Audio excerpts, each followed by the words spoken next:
Let's look at a period bayonet fencing trainer and what can it tell us about our attitudes to training that we can apply to modern martial arts training like HEMA as well. Charge bayonets! Hi folks, it's Matt Easton here, Schola Gladiatoria. So, first of all we're going to look at this bayonet trainer. I've actually got 3 like this. I'm very lucky to have those, and we do use them occasionally, but I'll explain more about it in a minute and we'll have a look at this. Firstly, in the first half of the video, second half of the video, I'm just going to muse on some thoughts of what this can potentially remind us about our own training in, whether it's HEMA or reenactment, living history, LARP, any other form of martial art, or whatever you do. Right, so first of all, I'm very lucky, as I say, to have 3 of these World War I bayonet trainers. Now, when I did a video recently about sword versus bayonet, doesn't matter what kind of sword it is, but how important it is, certainly in the age of gunpowder, if you're training swordsmanship, to practice sword versus bayonet, because in a real life scenario, most of the opponents you're going to come up against in hand-to-hand combat, at least in Western warfare, will be using a rifle or musket with a bayonet attached. Now, several people underneath commented on the best things to use for practice bayonet. Now, I'm aware that in the modern world, various people have made various things and you can buy various things. There's even like nylon muskets and this kind of stuff. So overall, my basic impression of most of those modern kind of plastic substitutes is that they are very light. Now, one of the things that dictates how you use a firearm with a bayonet attached is the fact that these things are freaking heavy, okay? They pretty much, the lightest ones are about 7 pounds and the heaviest ones are about 10 pounds. So you're talking about something that is at the very lightest the same as a heavy poleaxe, okay? And at the heaviest is heavier than pretty much most medieval polearms.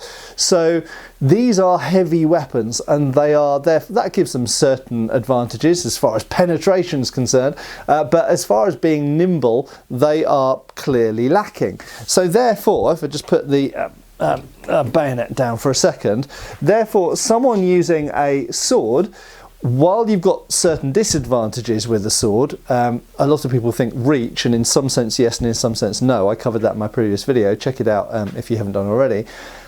Nimbleness definitely is on the side of the sword.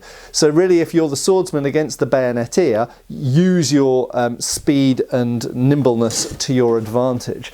Right. So, and also remember that the bayonet is going to get tired out quicker because they're managing a heavy weapon, using it for not really what it was designed for. Of course, it's designed for shooting, and they're using it for stabbing and parrying and everything else, okay? Even liberal application of the butt, which, as you know, I'm a big fan of. So, first of all, in period, what did they use?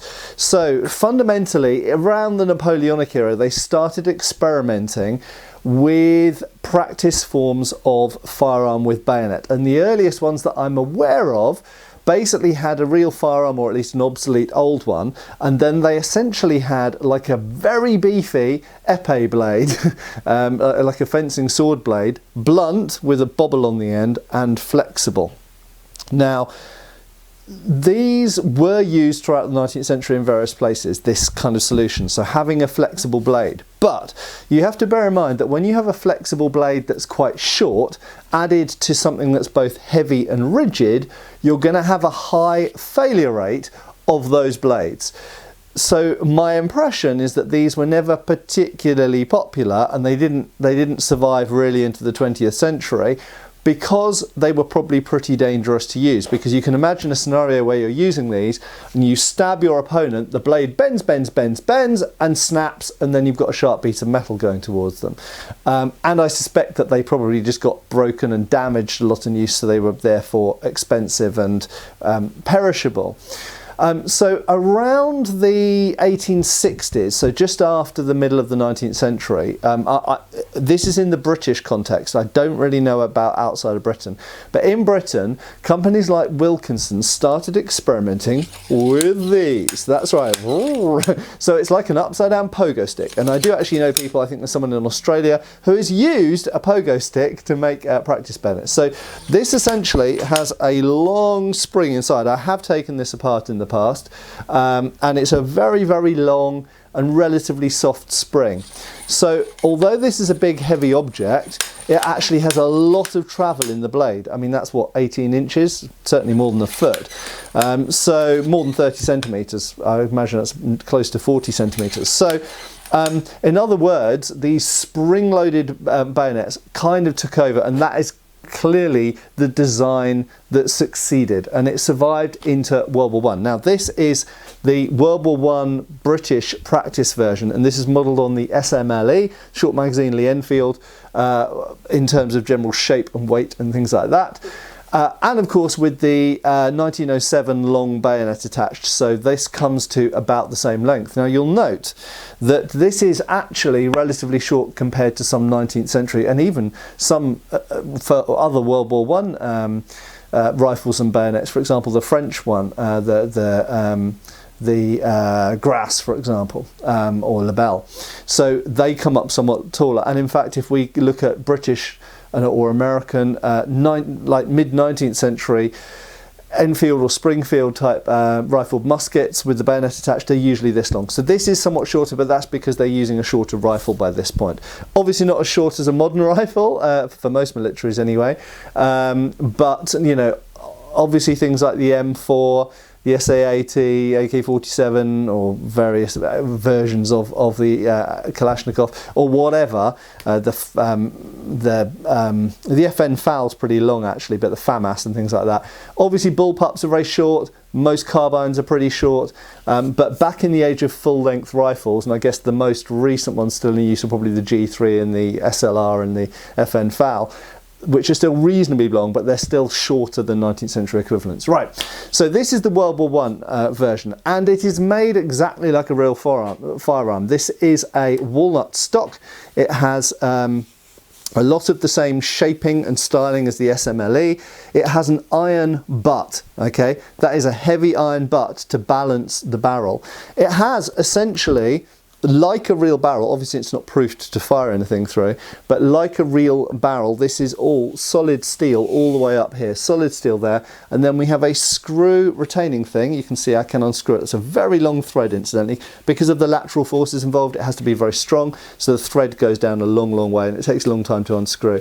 But that screws in there and retains this solid steel rod with essentially a nail end, much like old, well, like fencing foils, but also like old Renaissance practice rapiers, a nail end. And that nail end usually, in practice, had a little pad, although not always, sometimes a rubber ball and sometimes a little leather pad around it, so padding on the end there as well. So we've got solid rod, solid steel tube, or rather hollow tube, but solid, made of solid steel.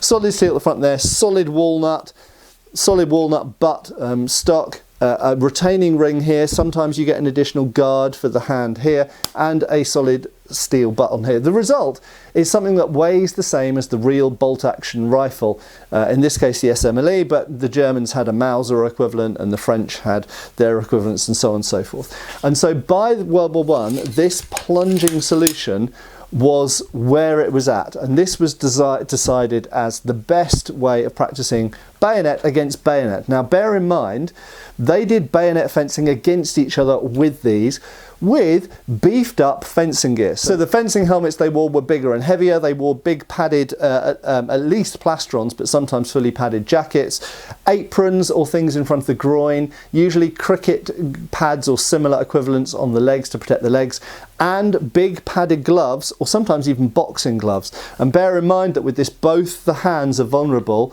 to being whacked or stabbed. So this is a big heavy object, and just to reiterate, the modern ones that are made commercially available are nowhere near this weight. So they are safer, and I'm going to talk about our modern HEMA practice and reenactment and stuff like that in a second.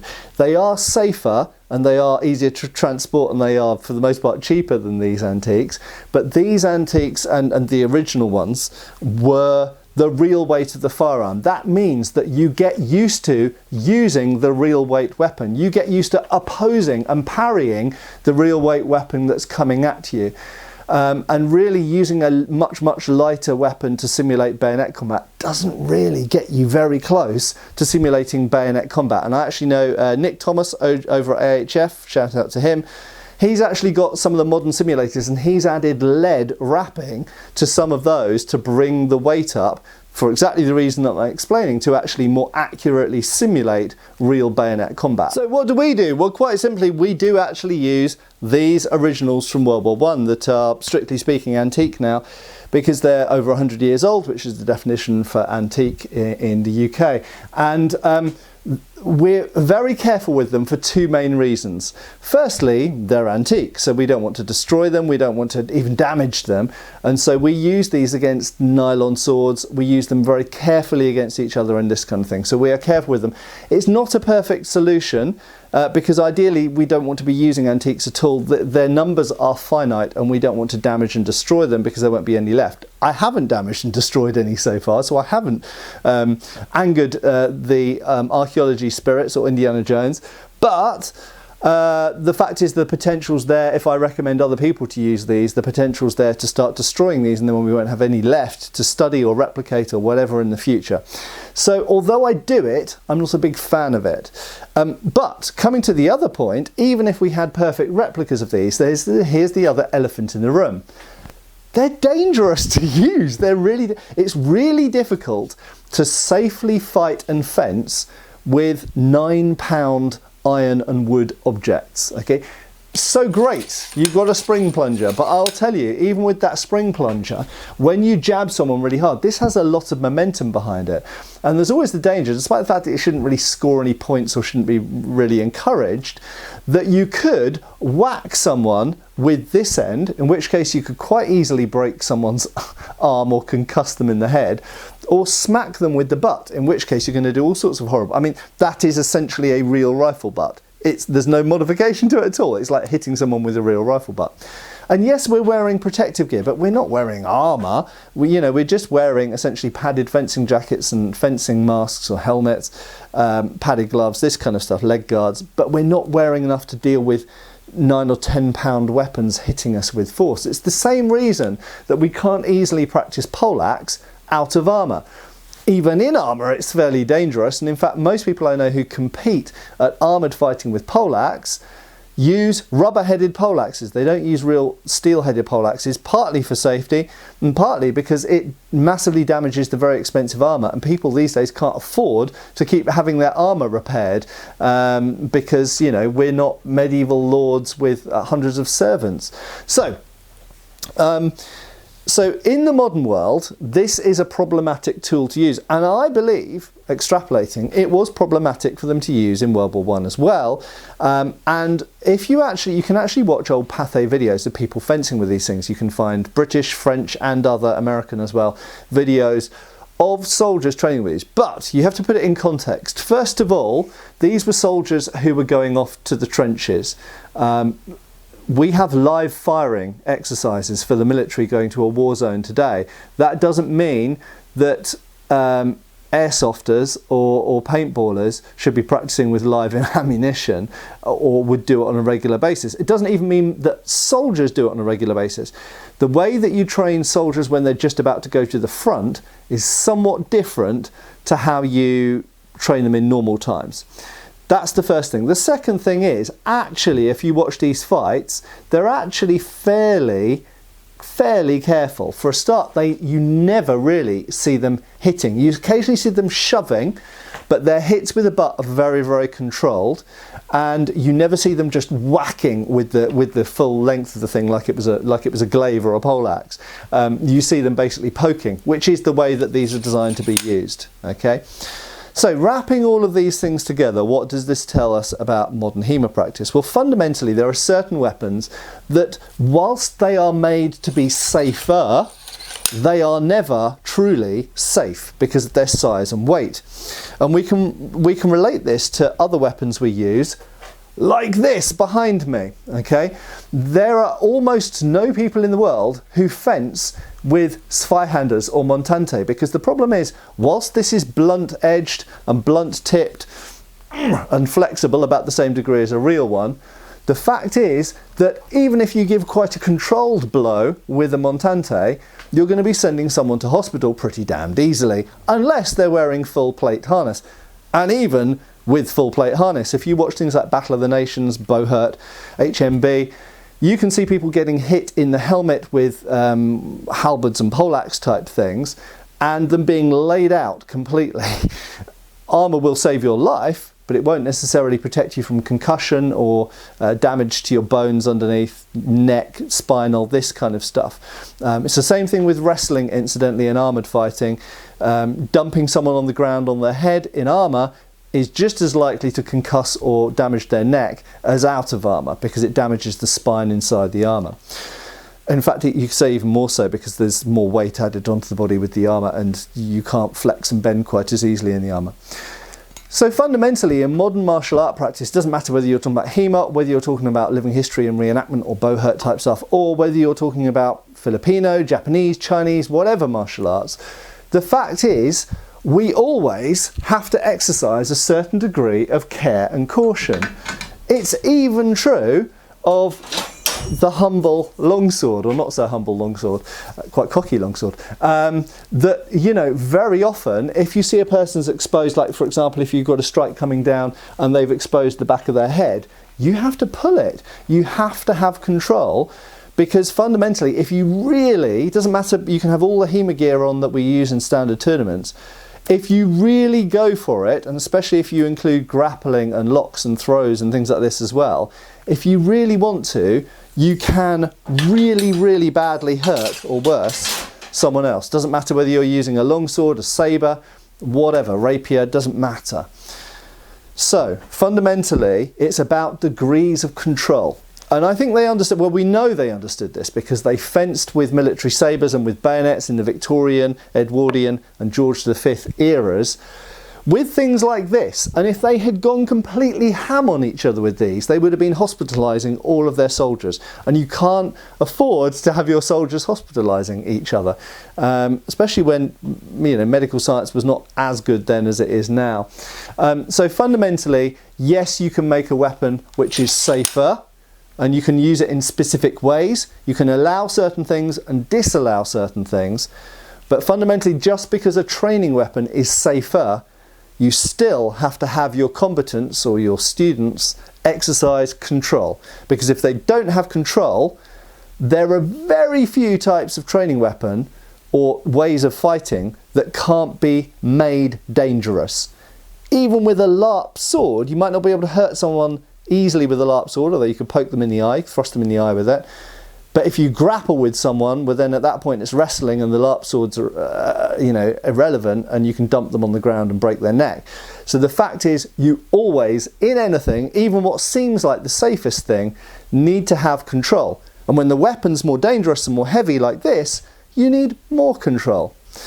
I hope that message is useful. I hope this has been an interesting video, and I hope I'll see you back on the channel really soon. Cheers, folks. Thanks for watching. We've got extra videos on Patreon. Please give our Facebook a like and subscribe if you haven't already. Cheers, folks.